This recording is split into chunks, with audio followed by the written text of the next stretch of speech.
Hi అండి, నమస్తే. నేను మీ భార్గవి. వెల్కమ్ బ్యాక్ టు అమ్మ చేతి వంట. ఈరోజు వీడియోలో షేర్వా రెసిపీని చూపించబోతున్నానండి. మనం రోడ్ సైడ్ పరాటాలు కొనుక్కున్నప్పుడు అందులోకి కాంబినేషన్గా షేర్వా వేస్తూ ఉంటారు కదా, చాలా టేస్టీగా ఉంటుంది.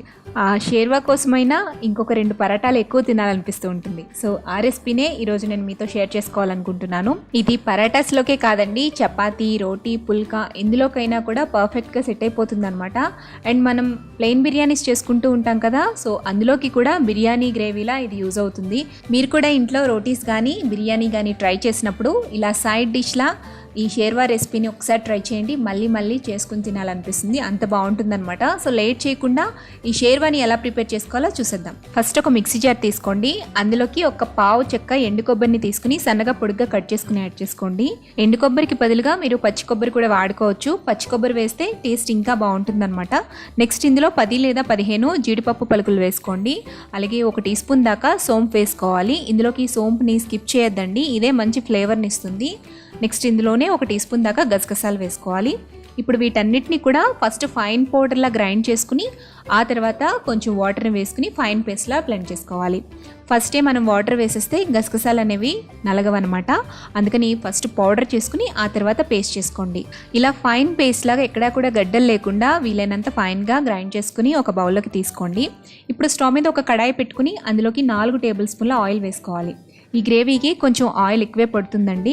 ఆయిల్ హీట్ అయిన తర్వాత ఇందులోకి ఒక అనాస పువ్వు, 1 ఇంచు దాల్చిన చెక్క, ఎండుమిర్చి 1, బిర్యానీ ఆకు 1 యాడ్ చేసుకోండి. తర్వాత ఇందులోనే 4 లేదా 5 మిరియాలను వేసుకోవాలి. నెక్స్ట్ ఇందులో 1 యాలక్కాయ, అలాగే 2 లవంగ మొగ్గలు వేసుకుని ఈ హోల్ గరం మసాలాని కొద్దిసేపు ఫ్రై చేయండి. ఇవి లైట్గా వేగిన తర్వాత సన్నగా పొడిగా కట్ చేసి పెట్టుకున్న ఉల్లి తరుగు 1 కప్పు దాకా వేసుకోండి. అంటే మీడియం సైజులో ఉండే ఉల్లిపాయలు 2 తీసుకుంటే సరిపోతాయి అన్నమాట. నెక్స్ట్ ఇందులో కొంచెం కరివేపాకు వేసి ఉల్లిపాయ చక్కగా బ్రౌన్ కలర్ వచ్చేంత వరకు బాగా ఫ్రై చేసుకోండి. ఉల్లిపాయ బాగా వేగాలండి, ఎక్కడా కూడా మనకి పచ్చిదనం అనేది ఉండకూడదు అనమాట. ఇలా వేగిన తర్వాత ఇందులోకి 1 టీ స్పూన్ దాకా అల్లం వెల్లుల్లి పేస్ట్ వేసి పచ్చివాసన పోయేంత వరకు ఒక 2 మినిట్స్ పాటు ఫ్రై చేసుకోండి. అల్లం వెల్లుల్లి పేస్ట్ వేగాక ఇందులోకి ఒక మీడియం సైజులో ఉండే బంగాళదుంపని ఇలా కొంచెం పెద్ద సైజులో ముక్కలుగా కట్ చేసుకుని యాడ్ చేసుకోండి. ఈ బంగాళదుంపలు కొద్దిగా సాఫ్ట్గా అవ్వాలన్నమాట. ఒక 30 to 40% దాకా కుక్ అయ్యేటట్టుగా ఫ్రై చేసుకోండి. బంగాళదుంప ముక్కలు కొంచెం వేగాక ఇందులోకి సన్నగా తరిగి పెట్టుకున్న కొత్తిమీర, అలాగే సన్నగా తరిగి పెట్టుకున్న పుదీనా కూడా యాడ్ చేసుకోండి.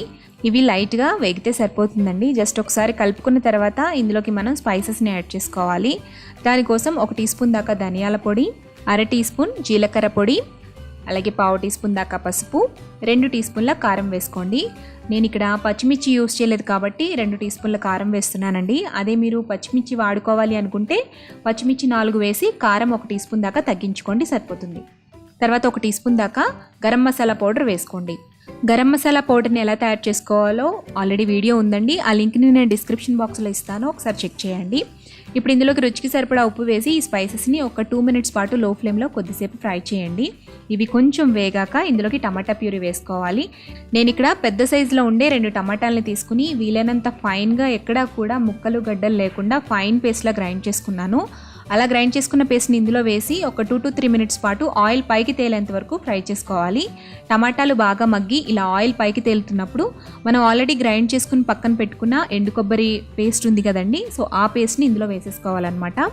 ఈ పేస్ట్ చేయడానికి మనం అన్నీ కూడా పచ్చి ఇంగ్రీడియంట్స్ వాడాం కాబట్టి ఈ పేస్ట్ని కొంచెం ఆయిల్లో ఫ్రై చేయాలన్నమాట. అంటే 4-5 నిమిషాల పాటు మీడియం ఫ్లేమ్లో పెట్టుకుని గరిటతో మిక్స్ చేసుకుంటూ ఈ పేస్ట్ని పచ్చివాసన పోయేంత వరకు ఫ్రై చేసుకోవాలండి. ఇలా ఒక 5 నిమిషాల పాటు వేగిన తర్వాత ఇది కొంచెం ఉడుకుతూ ఉంటుంది కదా, ఆ టైంలో మనం వాటర్ని యాడ్ చేసుకోవాలి. ఇందులోకి 650 ml దాకా వాటర్ని యాడ్ చేసుకోవాలండి. షేర్వా అంటే మనకి పల్చగా ఉంటుంది కాబట్టి కొంచెం వాటర్ ఎక్కువే పడతాయి. అండ్ ఇది ఉడకపెట్టేటప్పుడు ఇంకొంచెం దగ్గరకు అవుతుంది కాబట్టి వాటర్ని కొంచెం ఎక్కువ వేసుకోవాలండి. అంటే 650 నుంచి 700 ml దాకా వాటర్ని యాడ్ చేసుకోండి.